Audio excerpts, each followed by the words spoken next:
Hello aspirants, welcome to M civil services.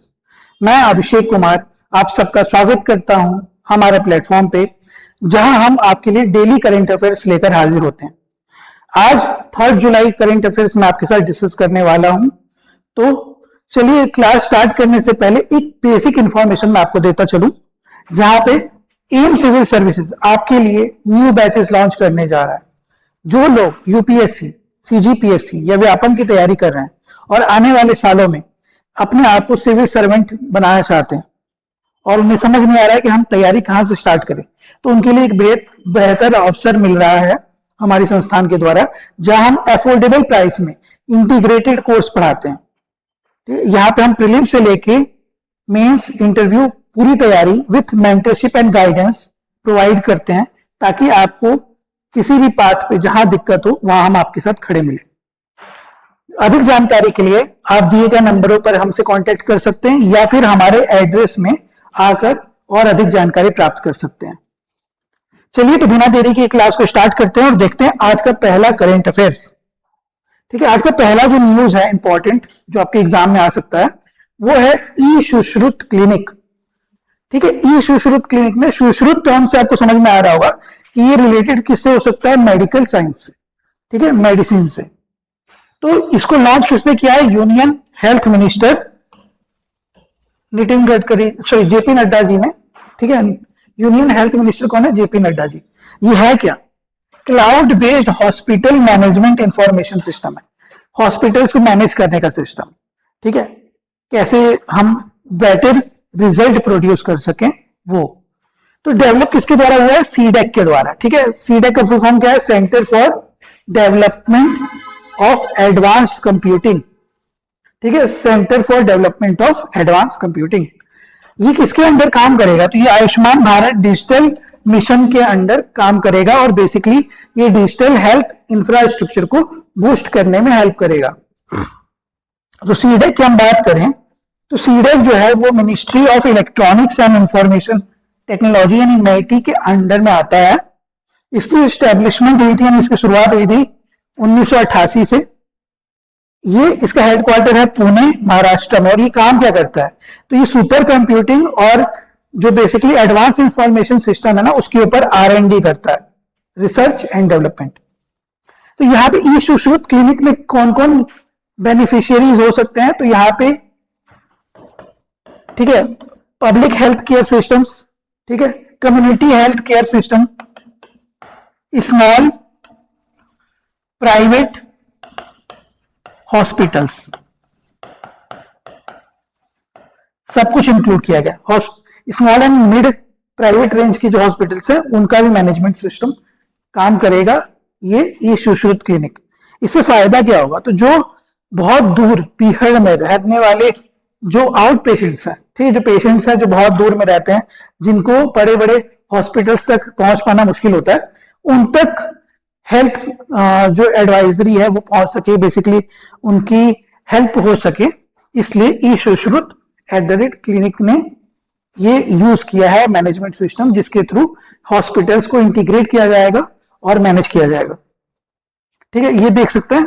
तो basically ये क्या है? Simple affordable digital health information management system है। ठीक है, इसमें बेनिफिशियरी मैंने आपको बताया CSC, PSC, सब centres, small and mid size private clinics, मोहल्ला क्लिनिक्स, ये सब आएंगे। ठीक है, क्यों? इससे क्या होगा फायदा? तो फास्टर OPD वर्कफ्लो होगा। ठीक है, जो आउट पेशेंट्स हैं उनको हेल्प मिलेगा और इससे बेसिकली आउट पेशेंट केयर हो पाएगा। ठीक है, तो ये यहाँ पे पॉज करके देख लीजिएगा। चलिए, अगला करंट अफेयर्स देखते हैं हम। 77th वन महोत्सव के बारे में। तो 77th वन महोत्सव की जब हम बात करते हैं तो वन महोत्सव क्या है? तो वन महोत्सव है एक प्लांटेशन ड्राइव, जहां पे हम सैंपलिंग्स या पौधे लगाते हैं जो आगे चलकर पेड़ बने। ठीक है, यानी कि पौधा वृक्षारोपण जो हम बोलते हैं। तो वृक्षारोपण सप्ताह मनाया जाता है और ये कब मनाया जाता है? हर साल एनुअली पहले जुलाई के पहले हफ्ते में। ठीक है, फर्स्ट वीक ऑफ जुलाई, यानी कि 1 से 7 जुलाई के बीच में हर साल एनुअल ट्री प्लांटेशन ड्राइव होता है। इसकी शुरुआत एक्चुअली में की गई थी 1950 से। उस समय के एग्रीकल्चर और food minister KM Munshi ji ने ठीक है, union minister of agriculture and food ने इसकी शुरुआत की थी। इसके अलावा इस साल के वन महोत्सव का हाईलाइट आपको देखने को मिलेगा, तो दो हाईलाइट हैं। एक, मणिपुर ने अपना टारगेट रखा है कि हम 15 लाख सैंपलिंग्स लगाएंगे एक पेड़ मां के नाम 3.0 कैंपेन के तहत। और दूसरा, दिल्ली ने कहा है कि वो फेज्ड मैनर में, मतलब चरणबद्ध तरीके से 70 लाख सैंपलिंग यानी 70 लाख पौधे लगाएगा। ठीक है, तो ये था 77th वन महोत्सव। चलिए अगला करंट अफेयर्स देखते हैं। अगला है दीक्षा प्लेटफॉर्म। तो दीक्षा प्लेटफॉर्म क्या है? दीक्षा प्लेटफॉर्म है digital infrastructure for knowledge sharing. ठीक है, नॉलेज शेयर करने के लिए एक प्लेटफॉर्म है जहां पे हम बेसिकली स्कूल एजुकेशन की बात करते हैं। ठीक है, तो किसके लिए? स्कूल एजुकेशन के लिए डेजिग्नेटेड। अब ये क्या है? ये one nation one digital platform है सारे स्कूल एजुकेशन को जोड़ते हुए।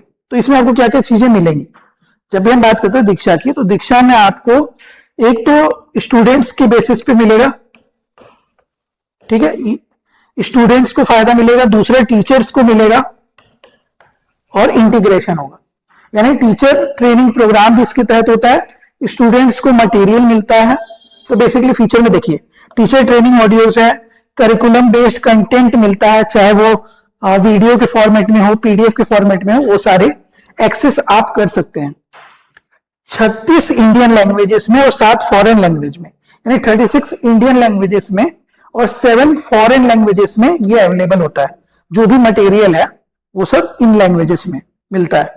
ऑनलाइन टीचर सर्टिफिकेशन प्रोग्राम भी मिलता है जो कि निष्ठा प्रोग्राम के तहत दिया जाता है। ठीक है, तो ये फीचर्स है किसके? दीक्षा प्लेटफॉर्म के। दीक्षा का full form digital infrastructure for knowledge sharing. और ये बेसिकली क्या है? स्कूल एजुकेशन के लिए one nation one digital platform है। तो लॉन्च कब हुआ था? 2017 में। और मैनेज किसके द्वारा किया जाता है? एनसीईआरटी के द्वारा। सपोर्ट किससे मिलता है? सीआईईटी से। ठीक है, तो ये आपको याद रखने के लिए क्या है? दीक्षा प्लेटफॉर्म स्कूल एजुकेशन से रिलेटेड है, जहां हम टीचर स्टूडेंट दोनों के लिए बेनिफिट्स पहुंचाते हैं। टीचर ट्रेनिंग भी होता है और टीचर सर्टिफिकेशन भी मिलता है। स्टूडेंट्स के लिए करिकुलम बेस्ड मटेरियल मिलता है, चाहे वो डिजिटल वीडियो फॉर्मेट में हो या फिर पीडीएफ के फॉर्मेट में हो। ठीक है, एनसीईआरटी और सीआईईटी के द्वारा संचालित होता है, मैनेज होता है, और ये 2017 से लागू हो चुका है, मतलब चालू हो चुका है। तो यहां देखेंगे दीक्षा प्लेटफॉर्म क्या है? दीक्षा प्लेटफॉर्म में आपको क्वेश्चन बैंक्स मिल जाएगा, टीचर प्रोफेशनल डेवलपमेंट कोर्स हो जाएगा, एनर्जाइज टेक्स्ट बुक्स मिल जाएंगे, एनसीईआरटी की किताबें यहां से आप डाउनलोड कर सकते हैं।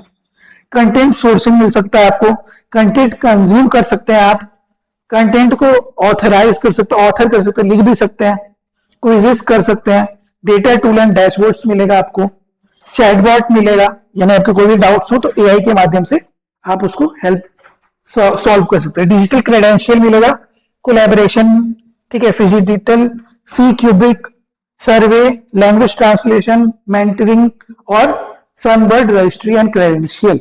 ये इतने आपको 17 कंपोनेंट दिखेंगे दीक्षा के। ठीक है, इसको पॉज करके एक बार देख लीजिएगा दीक्षा के 17 कंपोनेंट्स क्या क्या हैं। चलिए आगे बढ़ते हैं, अगला करंट अफेयर्स देखते हैं। तो अभी फिलहाल हमको एक नया ब्लाइंड स्पीसीज फिश का प्रजाति डिस्कवर हुआ है। कहां से? असम के वाटर से।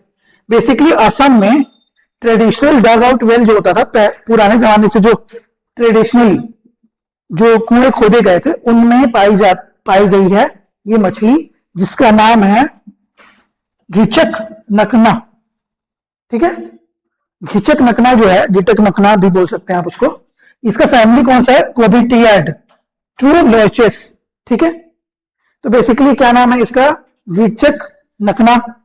याद रखिएगा, अंधी स्पीसीज है, बिल्कुल आंख नहीं होता इनका। ये कहां कहां पाई जाती है? तो बेसिकली जहां पे फ्रेश वाटर ड्वेलिंग्स है, अंडर वाटर, ठीक है, ऊपर में नहीं पाई जाती है। जहां गहराई में अंधेरा ज्यादा होता है और फ्रेश वाटर होता है, वहां पे खासकर नॉर्थ ईस्ट इंडिया और ईस्टर्न हिमालयन रीजन में पाई जाती है। ठीक है, एंटायरली, देखिए मैंने आपको बताया ना, एंटायरली कहां पाई जाती है? अंडरग्राउंड वाटर में, अंडरग्राउंड ग्राउंड वाटर में। लगभग 20 mm की होती है, छोटी सी मछली होती है बहुत, साइज में, लेंथ में 2 सेंटीमीटर 2.5 सेंटीमीटर से ज्यादा की नहीं होती है। जब जीवित होती है तो कभी कभी रेड कलर की दिखाई देती है। ठीक है, इसका कोई एग्जैक्ट कलर नहीं है, but generally red colour type की दिखती है, रेडिश दिखती है। इसलिए क्यों इंपॉर्टेंट है ये छत्तीसगढ़ वालों के लिए? तो छत्तीसगढ़ में भी कुटुमसार केव में एक अंधी मछली की प्रजाति पाई जाती है। ठीक है, कहां पे? कुटुमसार केव में, जिसका साइंटिफिक नेम पुराना और नया यहां दिया हुआ है। ठीक है, बेसिकली आपको याद कर रखना, कुटुमसार केव में जो है ब्लाइंड फिशेस पाई जाती हैं। इसलिए अभी एक कीचक नकना नाम की एक मछली पाई गई है असम से, जो फ्रेश वाटर मछली है। दिखती कैसी है दिखा दूं मैं आपको। तो ये कुछ इस तरह की दिखती है, स्केल्स इसकी बहुत वो मतलब ट्रांसपेरेंट टाइप का होता है। ये रेडिश दिख रही है आपको, छोटी सी मछली होती है एकदम। ठीक है, एकदम छोटी, लगभग 2 सेंटीमीटर 2.5 सेंटीमीटर की मछली होती है। चलिए आगे देखते हैं। अगला ई सरस प्लेटफॉर्म के बारे में पढ़ते हैं। ठीक है, ई सरस जो प्लेटफॉर्म है वो बेसिकली डिजिटल मार्केट प्लेस है। सरस मतलब आसान। ठीक है, तो ई सरस प्लेटफॉर्म है। तो बेसिकली क्या काम करता है? किसके लिए? Self help group, women self help group के लिए काम करता है। इसके अलावा ये डेवलप किसके द्वारा किया गया? Ministry of rural development, DNRLM। ठीक है, यानी दीनदयाल अंत्योदय योजना, नेशनल रूरल लाइवलीहुड मिशन के तहत। ठीक है, मिनिस्ट्री ऑफ रूरल डेवलपमेंट के द्वारा ये क्या प्रमोट करता है? प्रमोट करता है वुमेन एंटरप्रेन्योरशिप और रूरल लाइवलीहुड्स ई कॉमर्स के माध्यम से। यानी क्या होता है कि जो भी महिलाएं प्रोडक्ट्स बनाती है ना एसएचजीज में, वो सब यहाँ इसके माध्यम से डायरेक्टली बेच सकती हैं, बिना किसी मिडिल मैन के। ठीक है, तो डायरेक्ट ये क्या है? आपका डिजाइनर टू कंज्यूमर। ठीक है, या बोल सकते हैं हम B2C, business to consumer direct हो रहा है। तो बेसिकली अभी क्यों न्यूज में? क्योंकि 8.62 करोड़ एसएचजी वुमेन्स अब इसके साथ कनेक्ट हो चुकी हैं। तो ये डायरेक्ट सेलिंग को प्रमोट करता है। लिंक्ड किसे? ONDC एंड उमंग प्लेटफॉर्म से। सरस शक्ति collection institutional and cooperative buyers को भी हेल्प करता है, इंक्लूड करता है। ठीक है, तो ये था ई सरस प्लेटफॉर्म, जिसके माध्यम से वुमेन जो एसएचजी ग्रुप की महिलाएं हैं जो भी प्रोडक्ट बनाती हैं वो इसके माध्यम से बेच सकती हैं, डायरेक्ट सेल। ठीक है, ये देखिए ई सरस जो है ना पोर्टल, इसके माध्यम से ई सरस मोबाइल ऐप भी है लिस्टेड, उमंग में भी मिलेगा आपको, सरस आजीविका गैलरी मिलेगा, सरस शक्ति कलेक्शन भी इंक्लूड किया गया, ONDC भी इंक्लूड किया गया। ठीक है, तो ये पूरा आपको एक प्लेटफॉर्म मिल जाएगा जहां से आप आसानी से एसएचजी महिला अगर है तो बेच सकती है सामान। अगला करंट अफेयर्स है, इंपॉर्टेंट है, विक्रम-1 रॉकेट। ये पहला प्राइवेट बिल्ट रॉकेट है इंडिया का। ठीक है, इंडिया का पहला privately developed orbital class rocket. ठीक है, ऑर्बिट में घूमेगा। तो इसको डेवलप किसने किया है? तो डेवलप किया स्काई रूट एरोस्पेस, जो कि हैदराबाद बेस्ड एक एरोस्पेस या स्पेस स्टार्टअप है, उसके द्वारा। तो ये बेसिकली क्या क्यों बनाया गया? तो ये स्मॉल स्केल सैटेलाइट्स जो है ना, स्मॉल सैटेलाइट्स खासकर लो अर्थ ऑर्बिटर में 350-360 किलोस के आसपास, 350 केजीज के आसपास लो अर्थ ऑर्बिटर तक छोड़ के आएगा। और अगर हम सन सिंक्रोनस ऑर्बिट की बात करें यानी SSO की, तो वहां पे 260 केजीज तक का पेलोड ये कैरी कर सकता है। कौन? विक्रम-1 रॉकेट। अब इसमें कुछ टेक्निकलिटीज जान लेते हैं। तो टेक्निकलिटीज क्या है? ये 4 स्टेज लॉन्च व्हीकल है, 4 चरणों में ये क्या होगा? अलग अलग होगा। आप कभी देखते होंगे 4 स्टेज का मतलब क्या है? 4 स्टेज का सिंपल मीनिंग है कि जब रॉकेट उड़ेगा तो वो पहला स्टेज होता है, फिर आगे जाएगा तो उसका जो एक पार्ट है वो उससे डिटैच हो जाता है, फिर अगला स्टेज आगे बढ़ेगा, फिर उससे एक और डिटैच होगा, फिर तीसरा स्टेज डिटैच होगा, लास्ट में एक स्टेज होगा। टोटल 4 स्टेज में ये आगे बढ़ेगा। ठीक है, तो जो बेसिकली ये एक 7 स्टोरी है। ठीक है, ये भी पूछ सकता है कि कितनी स्टोरी ये टोटल डिजाइन किया गया। तो 7 स्टोरी यानी 7 कंपार्टमेंट्स आप इसमें देख सकते हैं। तो पहले 3 जो स्टेजेस हैं वो बेसिकली सॉलिड फ्यूल मोटर्स है। ठीक है, जो पावर देंगे लिफ्ट ऑफ करने के लिए। इसके अलावा जो 4th स्टेज आपका 4th स्टेज होगा, वहां पे हाइपरबॉलिक इंजन लगा हुआ है जो एक्यूरेट सैटेलाइट प्लेसमेंट में हेल्प करेगा। ठीक है, तो बेसिकली पहले 3 स्टेज उसको रॉकेट को उस पोजीशन तक पहुंचाएंगे जहां पे सैटेलाइट को स्टोर या इंस्टॉल करना है। ठीक है, तो पहला 3 क्या है, सॉलिड फ्यूल है, और चौथा स्टेज जो है वो हाइपरबॉलिक इंजन है। तो ये था विक्रम 1। आपके लिए इंपॉर्टेंट क्या है, विक्रम 1 रॉकेट जो है वो पहला देश का प्राइवेटली डेवलप्ड रॉकेट है जिसको स्काई रूट एरोस्पेस ने, जो हैदराबाद बेस्ड स्टार्टअप है, उसने बनाया है।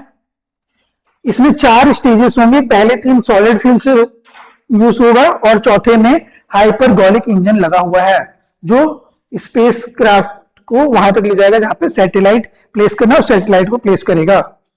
तो इसका जो पेलोड है वो है 350 केजी लो अर्थ ऑर्बिटर के लिए और 260 केजी सन सिंक्रोनस ऑर्बिट के लिए। तो ये था हमारा विक्रम 1 रॉकेट के बारे में। ये है विक्रम 1 रॉकेट, स्काई रूट के द्वारा डिजाइंड है, ये उसका एक मॉडल। अगला और आखिरी करंट अफेयर्स हमारे लिए इंपॉर्टेंट है वीबीजी रामजी, यानी कि विकसित भारत गारंटी फॉर रोजगार एंड आजीविका मिशन ग्रामीण। ठीक है, जो कि मनरेगा का अब नाम बदल के हो गया है और इसमें बहुत कुछ चेंजेस भी हुए हैं, उसको जानेंगे। तो ये एक्ट पिछले साल आया था और 1 जुलाई 2026 से ये इफेक्टिव हो चुका है। ठीक है, इफेक्टिव कब से है, 1 जुलाई 2026 से। ऑब्जेक्टिव क्या है, इंप्रूव करना रूरल लाइवलीहुड को, जो ग्रामीण परिदृश्य में जीवन शैली है उसको सुधारने का ये हेल्प करेगा, सिक्योर करेगा जॉब को और एम्प्लॉयमेंट को। ठीक है, एम्प्लॉयमेंट जनरेट करेगा और सपोर्ट करेगा। विकसित भारत 2047 का विजन, यानी विकसित भारत 2047 का जो हमारा विजन है उसको ये बूस्ट करेगा, जिसका नाम है वीबीजी रामजी। अभी इंपॉर्टेंट क्यों है, क्योंकि 2 तारीख को यानी कि 2 जुलाई 2026 को 2 जुलाई 2026 को मुकुवेरीपल्ली विलेज नाम का एक विलेज है तिरुपति से आंध्र प्रदेश में, जहां से वीबीजी रामजी एक्ट की शुरुआत हुई और पहली बार आपको ऑफिशियल लॉन्च देखने को मिलेगा 2 जुलाई 2026 से मुकुवेरीपल्ली विलेज तिरुपति डिस्ट्रिक्ट आंध्र प्रदेश से। ठीक है, ये इंश्योर क्या करता है, transparency, accountability and faster wage payment. अब इसमें इंपॉर्टेंट क्या है, तो पहले 100 दिन का रोजगार मिलता था, अब 125 दिन का रोजगार मिलेगा। ठीक है, पहले 100 दिन का था, अब 125 दिन का रोजगार मिलेगा जो भी एलिजिबल होंगे। ठीक है, एम्प्लॉयमेंट के लिए। और इस साल जो अभी इंटरिम अमाउंट एलोकेशन जो दिया गया है सेंटर के द्वारा वो है 95,692.31 करोड़ का इंटरिम सैंक्शन हुआ है सेंट्रल गवर्नमेंट के द्वारा वीबीजी रामजी के लिए। आपके लिए ये इंपॉर्टेंट उतना फैक्ट नहीं है जितना इंपॉर्टेंट है ये 2 जुलाई 2026 से तिरुपति डिस्ट्रिक्ट के मुकुवेरीपल्ली विलेज से आंध्र प्रदेश में इसकी शुरुआत हुई है, लॉन्च हुआ है, जो कि इफेक्टिव हुआ 1 जुलाई 2026 से। ठीक है, तो ये था हमारा आज का करंट अफेयर्स। ठीक है, तो वीबीजी रामजी को एक ग्लांस में देख लेते हैं। ये मनरेगा को रिप्लेस करेगा, एग्रीकल्चर को सपोर्ट करेगा, फेज ठीक है पॉज करेगा वर्क को 60 दिन ड्यूरिंग एग्रीकल्चर पीरियड।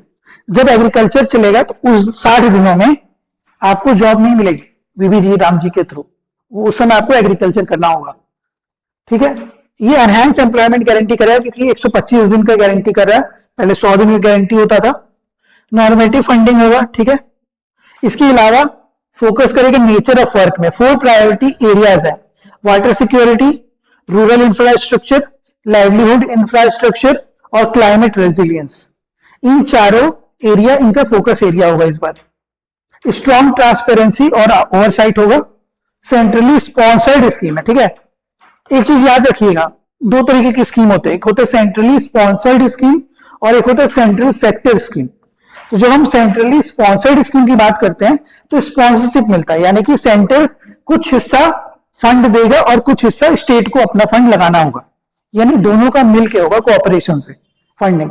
ठीक है, तो सेंट्रली स्पॉन्सर्ड स्कीम में स्टेट को भी कुछ ना कुछ रेस्पॉन्सिबिलिटी दी जाती है। एक होता है सेंट्रल सेक्टर स्कीम, वो स्कीम्स होती है जहां पे पूरा फंडिंग, पूरा उसका चेकअप, सब कुछ करना वो सेंट्रल गवर्नमेंट करती है। ठीक है, मतलब पूरा उसका एग्जीक्यूशन जो होगा सब कुछ सेंट्रल गवर्नमेंट के अधीन होगा। लोकल प्लानिंग होगी नेशनल इंटीग्रेशन के साथ, क्योंकि लोकल लोगों को ज्यादा प्रॉब्लम्स की जरूरत होगी, पता होगा कि ग्रास रूट लेवल पे इसको सुधारने की जरूरत है। तो इस तरह से हमने आज के इंपॉर्टेंट करंट अफेयर्स को देख लिया। उम्मीद करता हूं आपको ये करंट अफेयर्स अच्छा लगा होगा। मेरा एनालिसिस आपको अच्छा लग रहा हो तो प्लीज लेक्चर को लाइक करें, चैनल को सब्सक्राइब करें, बेल आइकन दबा दें ताकि आने वाले नोटिफिकेशन आपको पहले ही मिल सके, और साथ ही साथ इस वीडियो को शेयर करें उन लोगों के साथ जो कि यूपीएससी, सीजीपीएससी या कोई भी गवर्नमेंट एग्जाम्स की तैयारी कर रहे हो जहां उनको करंट अफेयर्स की नीड होती हो। चलिए इसी के साथ इस लेक्चर को यहाँ पे एंड करते हैं। अगले लेक्चर में फिर मुलाकात करता हूं आपसे, तब तक के लिए अपना ख्याल रखें। Thank you and have a nice day.